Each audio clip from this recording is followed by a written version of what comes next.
This class will be concerned with features of a business research report. Now, the class overlaps to some extent with other classes in this module. However, it'll add new material, it'll add new perspectives, and it'll amplify some of the points that appear in the other videos as well. So it's worth looking at this video, and it's worth making notes from it. And add these notes to the notes you've made from the previous videos. So it's important to build up your own set of notes and your own ideas about the issues involved in this particular area, the business research report area. Having said that, let's now start. We'll start with the problem definition. It's essential that the researcher knows what the problem is. It's essential that the researcher identifies the problem right at the outset and has clarity regarding the problem. A problem is any situation which requires further investigation. That seems a very straightforward definition of a problem.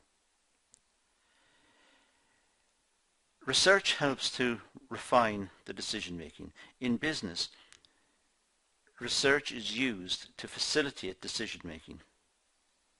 It helps the decision maker to understand the problem, understand the issues, understand all of the associated issues before a decision is made.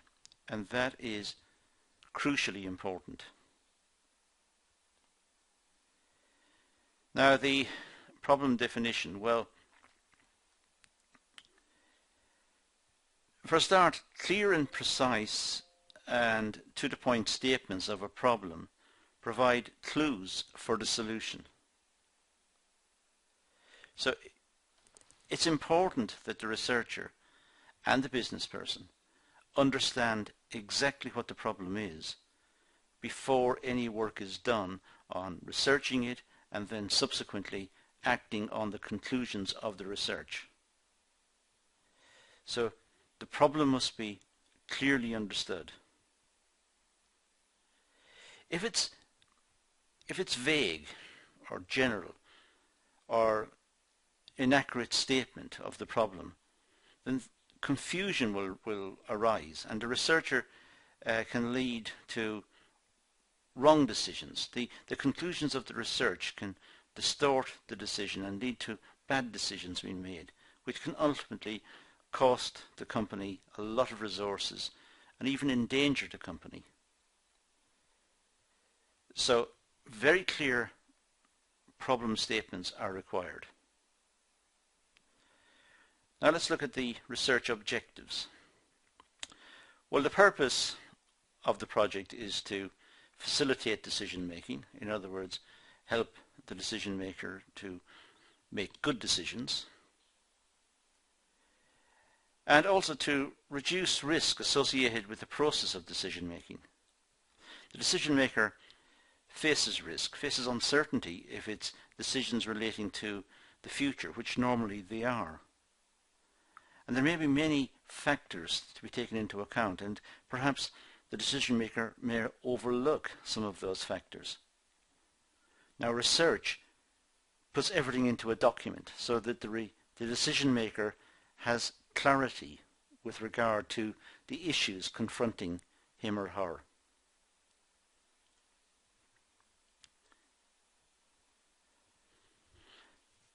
The purpose is also to discover opportunities which can be profitably exploited.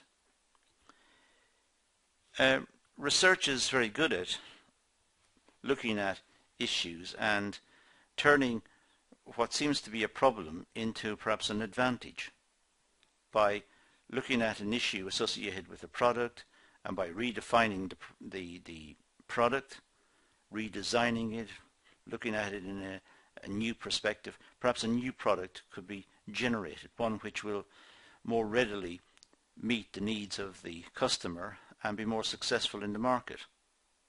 So research gives new insights, and that's good. Now, every research follows a well set planned of of objectives. The research must be organized. It must have objectives and it must be well set out. There could be general and specific objectives. For example, the general objective is to solve the problem, whatever the problem is.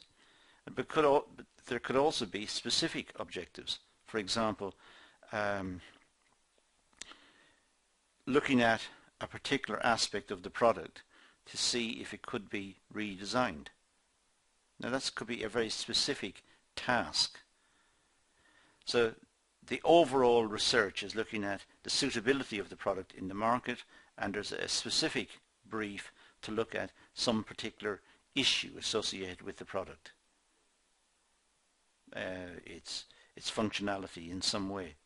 So there can be general, which applies to the whole issue, and specific, which apply to particular parts of the problem.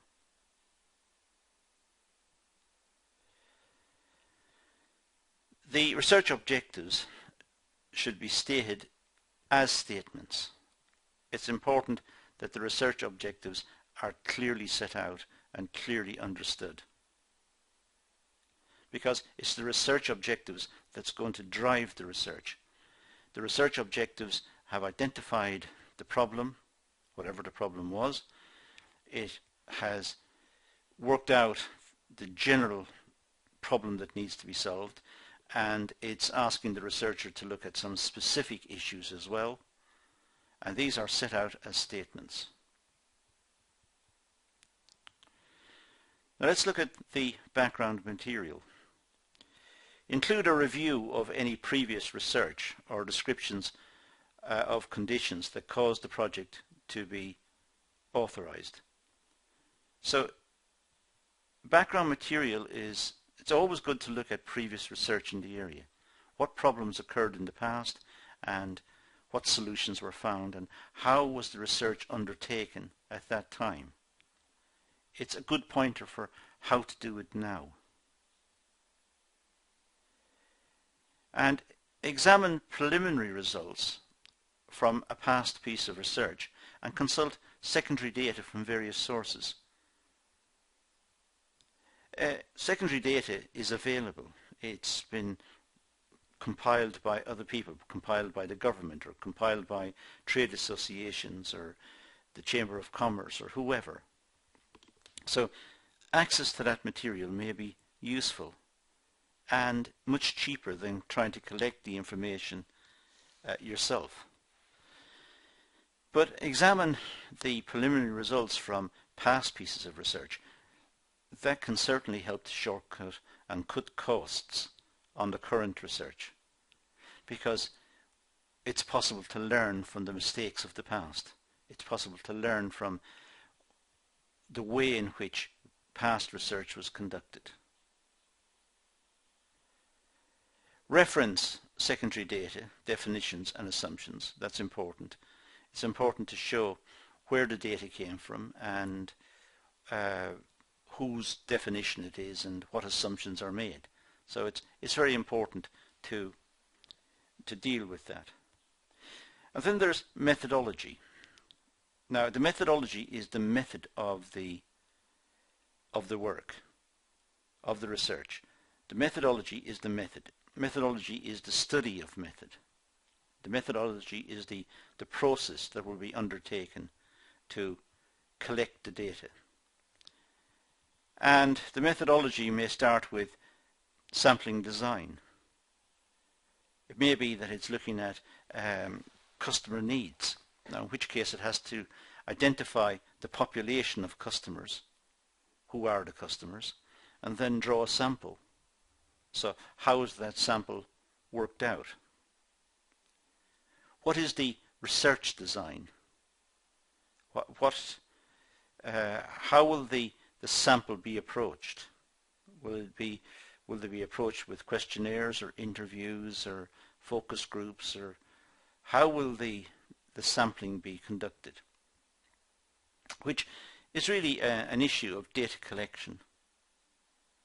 Data collection is actually picking up the information, or the data I should say, pick up the data that will be processed into information in the analysis. And having got the data, it's important to analyze the data. What techniques for analysis will be used? Will they be statistical techniques, or will they be simply tabulations, or how exactly will the information be looked at?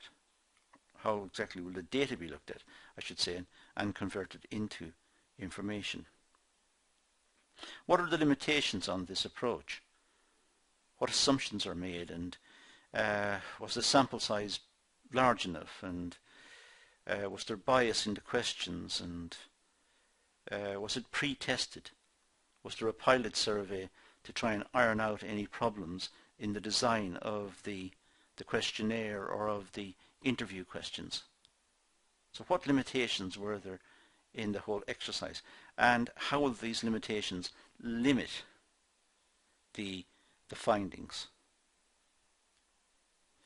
So having got all of that, we've got down to the findings. What did the research activity find?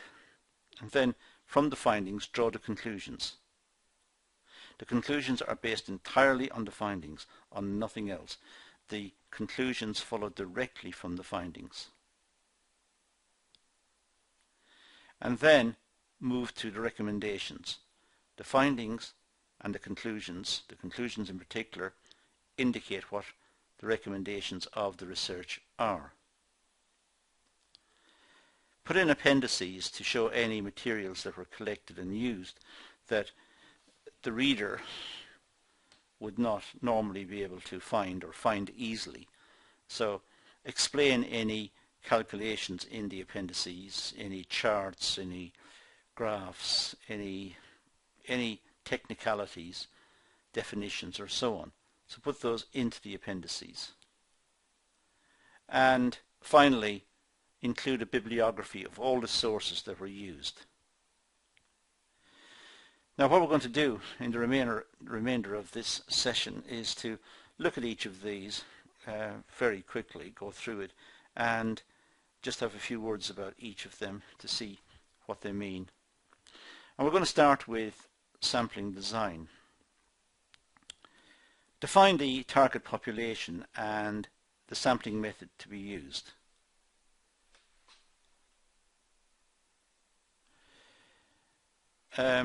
Discuss necessary information such as the type of sampling, if it's probability or non-probability, which one was used.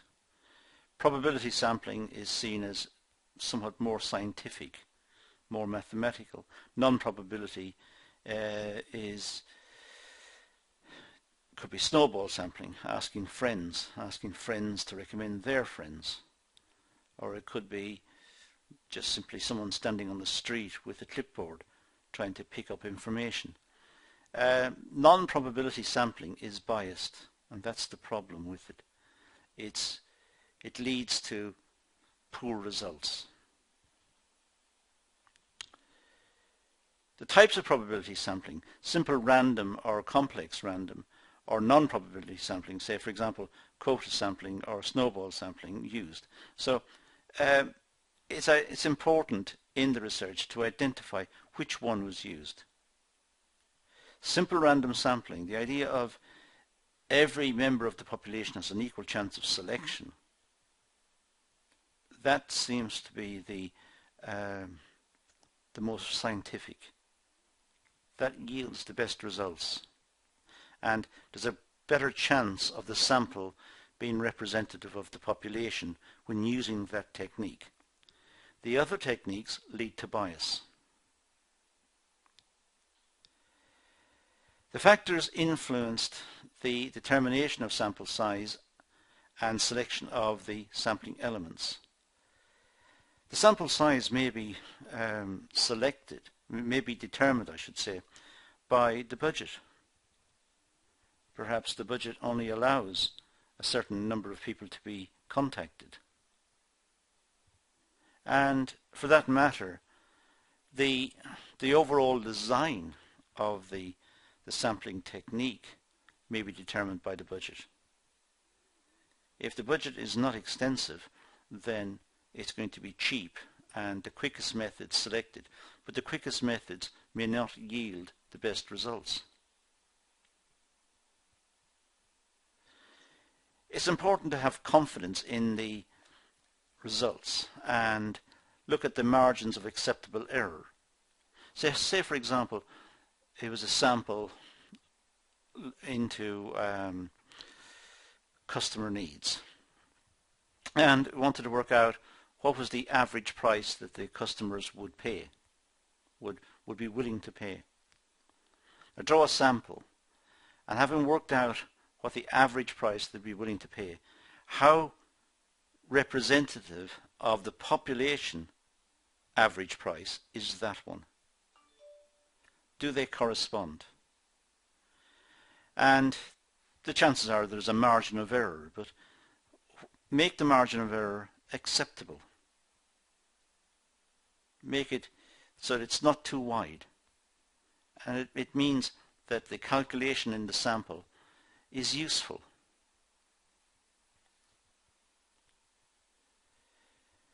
Now the research design, well, should be carefully planned to yield results that are as objective as possible. It's important that the results are seen as objective. It should contain information on the nature of the research design. How was the research design worked out? How was the sampling done? Why was this technique used as opposed to a different technique? Why was it in this area as opposed to a different area? Why at that time and not a different time? So the nature of the research design should be discussed. If questionnaires are used, they should be worked out carefully. They should be pre-tested and the wording sorted out so it's not ambiguous, and the questions in logical order.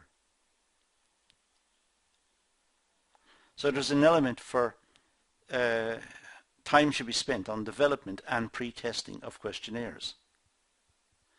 And then look at the data that was gathered. Was it useful in the sense that it was gathered according to the objectives of the survey? The objectives of the survey is to collect useful information. Or was the information collected in a scientific way, so it's useful? Or was it collected just quickly and haphazardly, in which case there should be disclaimers on its use. Care should be taken with the use of such data. There should be definition of the interview and the type of interviewers. The type of interviewers should be trained. They should be trained so that they can handle the situation, give prompts to the respondents if they're required, lead the respondents but not bias the results. So there's an issue about the interviewers.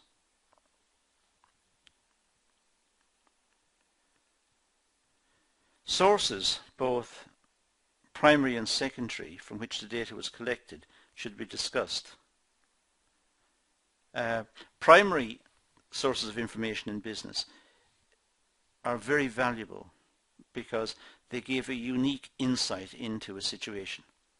So if a company conducts primary research into customer needs, it has information that its competitors does not have.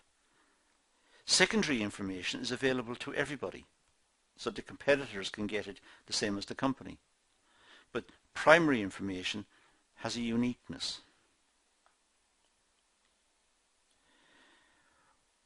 The instruments could be the questionnaire, or if it's interviews, there could be some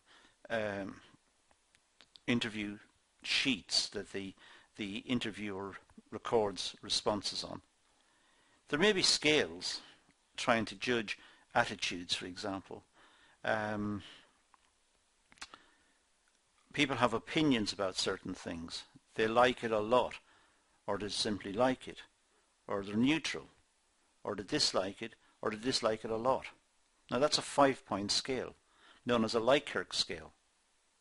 But there are lots of issues and problems associated with using scales that measure attitudes.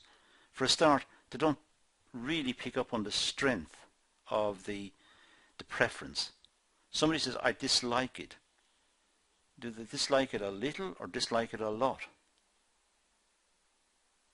So there are issues in using attitudinal scales, and they should not be taken lightly.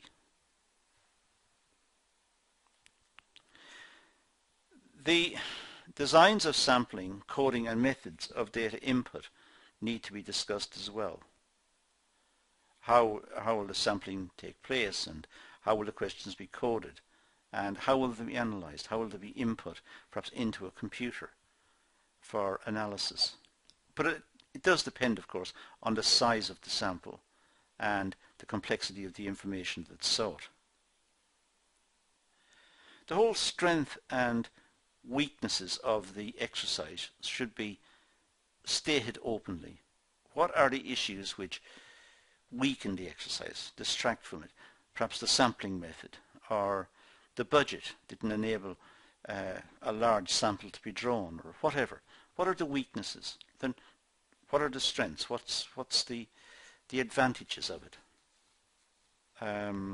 So there should be a statement that looks at both of these issues and makes it clear so that the reader can see that it's open and honest about the findings. So use the appendix to include copies of the questionnaire, as I said, calculations, graphs, whatever, information that was used but which would not be generally available, or information that was used but you don't want to put it into the main body of the report because it would clutter up the main write-up, make it difficult to read. Now let's move to data collection. The collection of primary data for business research is of paramount importance to assist management in making decisions.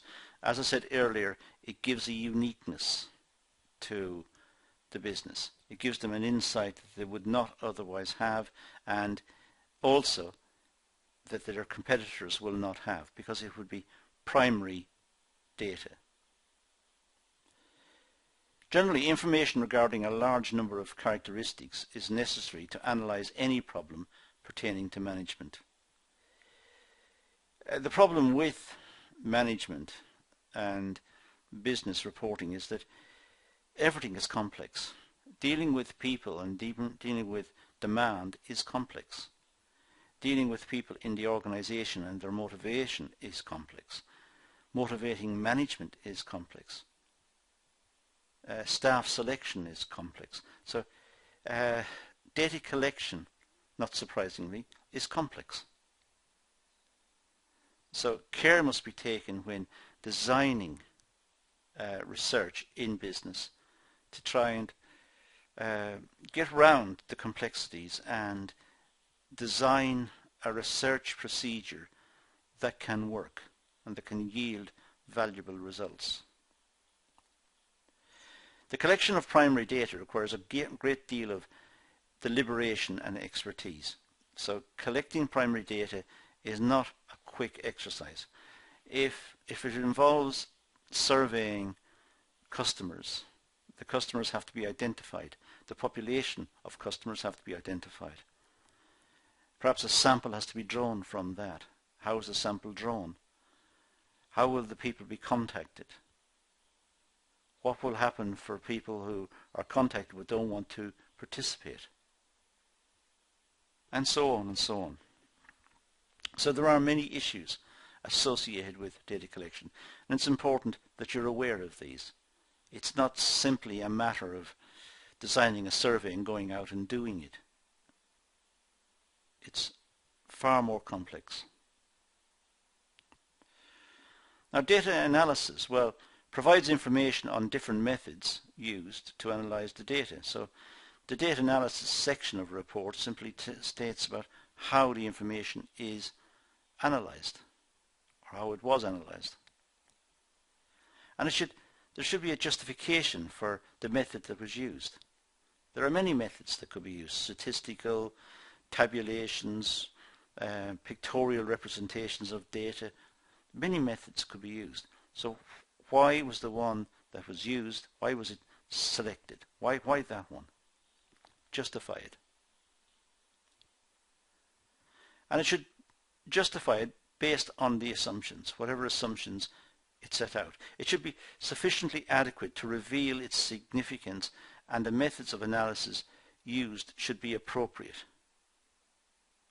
It's important that the analysis is appropriate for the task and yields sufficient insight into the data. It's using the data. It's not wasting the data.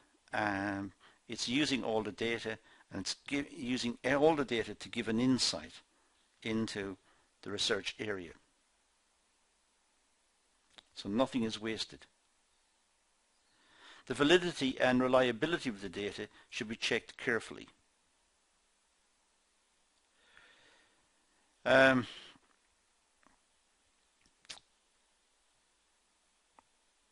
It provides details on data handling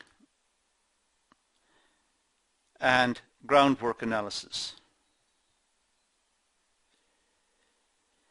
Let's just deal with those two for a start. There's another one coming, but data handling, it's important that the data, when it's collected, is organized, coded, analyzed, and analyzed with the most appropriate method that yields the results that were set out in the objectives of the research. The research had objectives to get an insight into a certain phenomenon. The data should be handled in a way that it's collected, collated, and analyzed to give a perspective on that objective. Groundwork analysis means sorting out everything in a way that is logical, and it's sorted right from the start.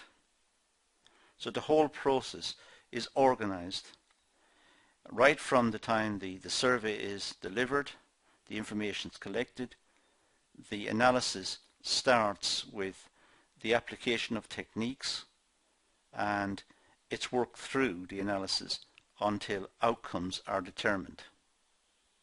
It could be that rational statistical tests are used, but as I said earlier, it depends on the size of the sample, it depends on the population, it depends on the topic under consideration, it depends on many factors. So there are different samples for different situations. Let's look at the limitations. Certain researchers tend to avoid this section, but this is not a sign of professionalism. Limitations should be confronted up front. It should be openly and honestly confronted. There should be a tactful combination of reference and explanation of the various methodologies and their limitations of implementation. So it should confront any shortcomings of the research. It should look at the various methodologies, look at the advantages and disadvantages of the various methodologies that could have been used, and then argue for the one that has been selected. Why was the one selected preferable to the others? So why was it a survey? Why wasn't it a focus group? What's the advantages of the survey over the focus group in this context? So the limitations should engage in that type of discussion. The limitations don't have to be set out in great detail, It's looking at the broad picture. Why this technique? Why those questions? Why that sample? Why not a different sample? These are questions that are quite natural questions for the reader to devise when looking across the project. So try to anticipate the reader's questions and answer them in this section.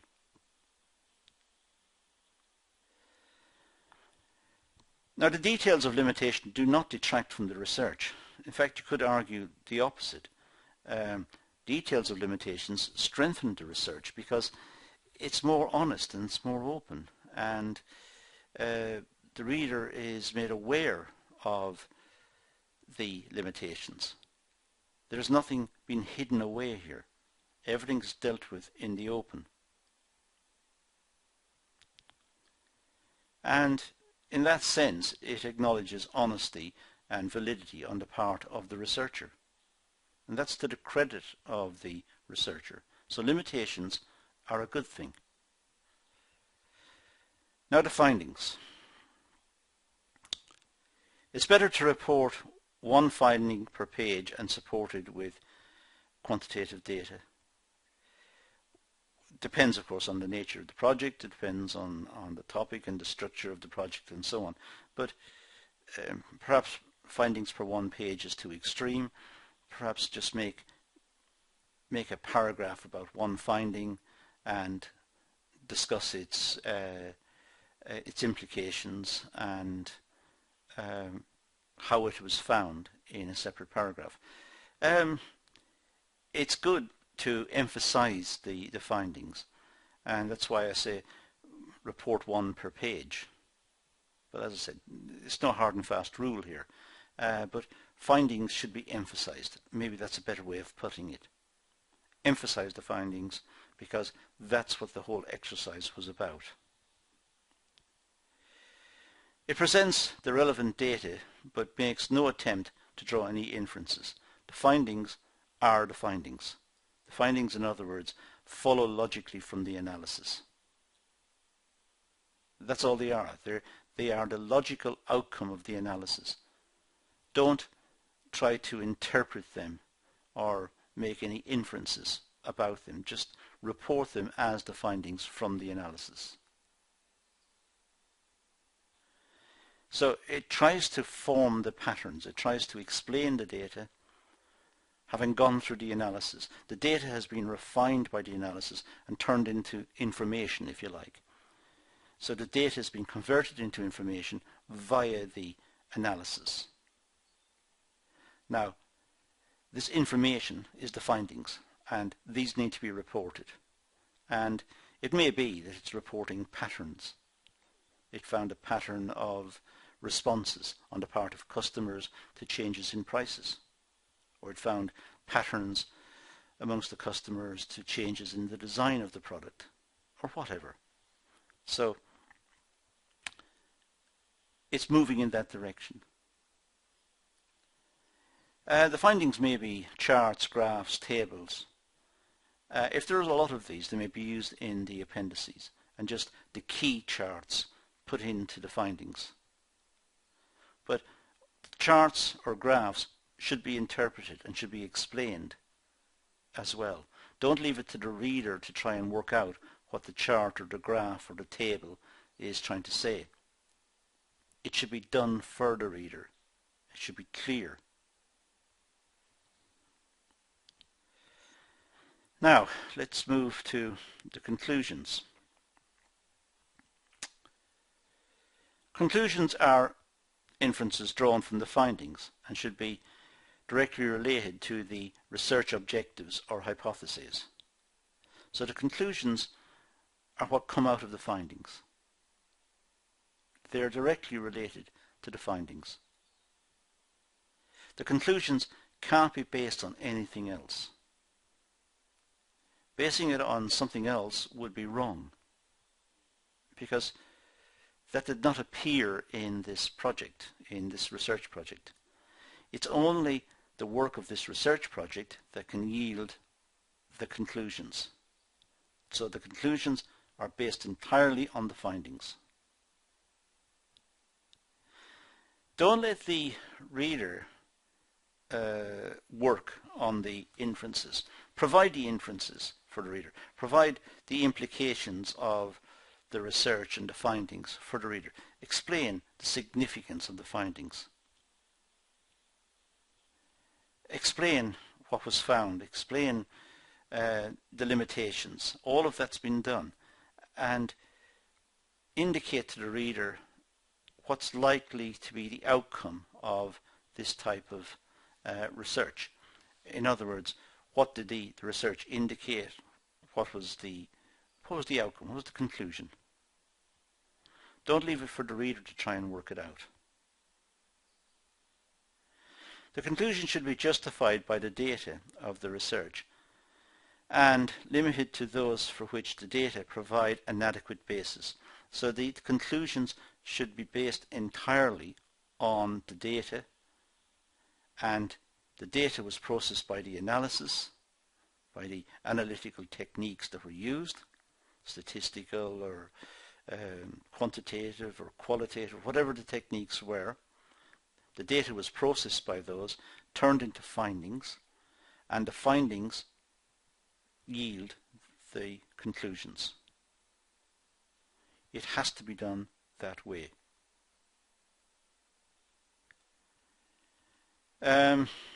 Towards the end of the main text, the researcher should again put down the results of the research clearly and precisely.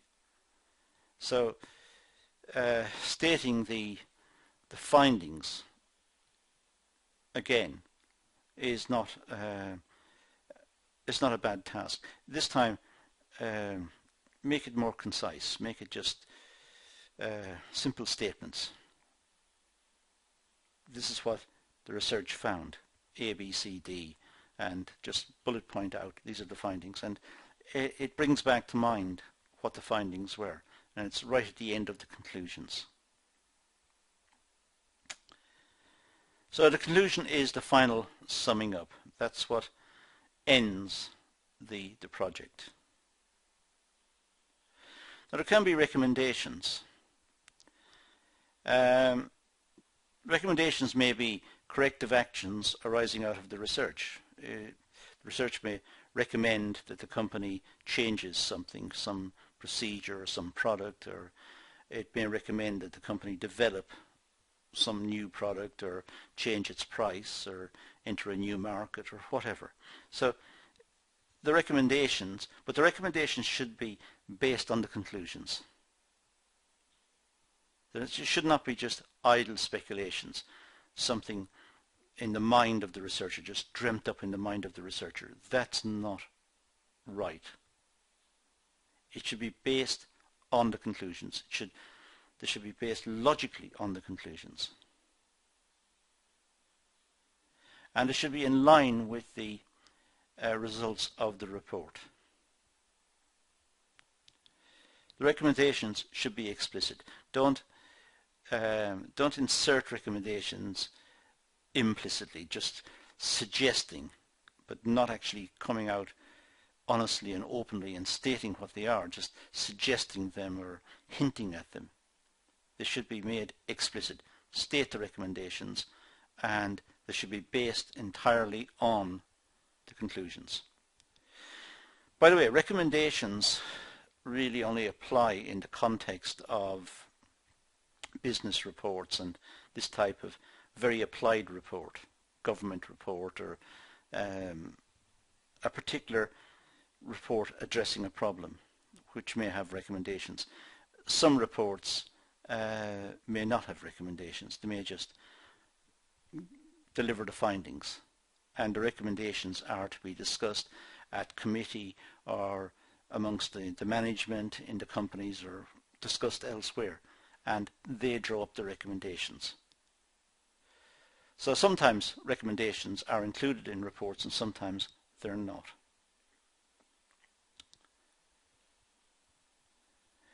The recommendations may even contain plans for how future research in the area will be undertaken. Just simply say, well, in future, if research in this area is to be conducted, it's recommended that it does the following, and it watches out for the following. So recommendations might be of that nature as well. And the recommendations, as I said, should only be given if the client wants them. So there may not be recommendations on all reports. If they're required, they should be given.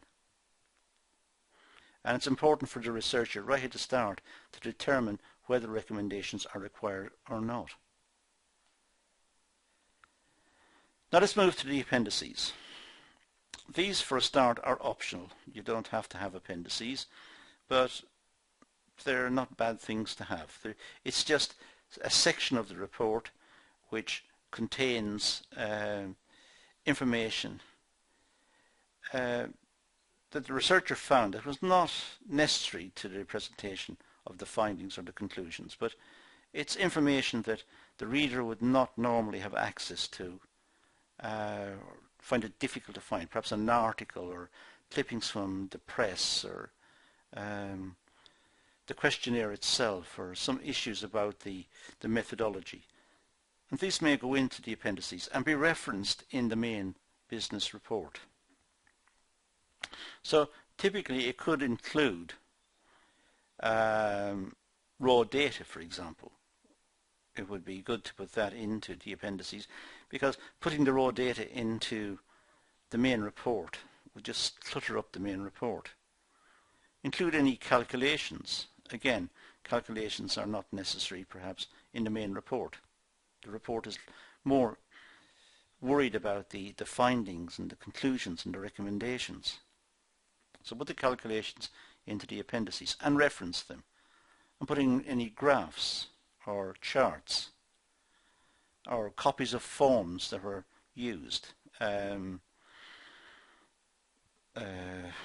questionnaires or any information that was acquired through the use of forms or in the build-up of the forms. That could be included in the appendices.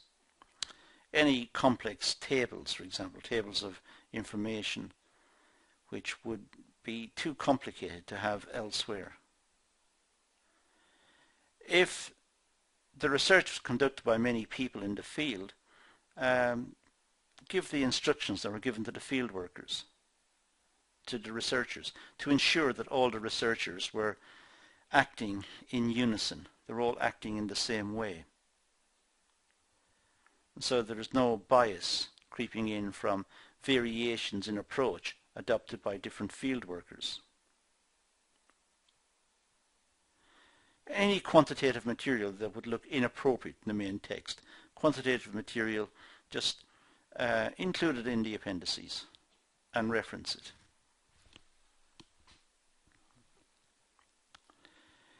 Care should be taken that they do not exist in isolation, and reference to each appendix is given in the text. Don't put information into the appendix unless it's been used. It must be referenced in the main text. If there's material in the appendix that's not referenced in the main text, that's just wasting space and wasting time and effort. So ensure that the information in the appendices are referenced in the main text. Now the bibliography. Well, it's a list of citations or references to books or periodicals on a particular topic, for example journals or books or magazines or whatever. So the bibliography it's a list of sources that are used. If it's work by particular writers, by particular authors, then list the authors alphabetically, so that it's easy for the reader to find them. If it's Smith, it comes under S. If it's Jones, it comes under J. So it's alphabetic. The same could happen with periodicals or books or whatever. Just try to refer to them by some logical referencing method. Normally it's on the basis of author, the title of the work, the date, the pages where it's to be found, the book itself, the title of the book, if it's different from the title of the article, who published the book, the publisher, the place of publication, and the date. So there are many elements associated with referencing. But look up referencing, and in fact there are videos on this in this module. But look it up yourself and find out what is the best way of compiling a bibliography. But as I said, there are videos explaining it elsewhere in this module that you should have consulted. Now the index, well, index is given specifically in a published research report. Index does not necessarily appear in a management or a business report. Not unless the report is very long and very detailed with many technical points and many issues, in which case there may be some reference to those, and the various topics and authors and technical points may be indexed, so that right throughout the work an index may be inserted. In fact, many word processors have a facility for indexing projects and indexing written work quite easily by simply inserting a piece of code. Microsoft Word has an indexing function, and many of the other word processors similar to Word also offer this facility. The index contains all the works consulted in the preparation of the report, not just those referred to in the text. So an index can be much wider than just the sources used in the project itself. The index may refer to works that were consulted and works that relate to this, but not necessarily used in the report itself. A consistent referencing format should be used throughout the section. That's the point. And the one that is highly recommended is the Harvard referencing system. And again, there are videos on this available in these course of classes in this module. And there's a lot of information online about how to use the Harvard referencing system. So in this session we've looked at features of the business research report, and we've looked at the various sections that are included in there, or that may be included in there, and what's good practice within each section. It's a long video, so I suggest you go over it several times, stop the video, make your own notes, and add these notes to other videos that relate to the same issues that are produced in this module, so that you get a very comprehensive set of notes about how to draw up a business report. But that's all I'm going to do in this session, so I'm going to leave it at that and say thank you for watching.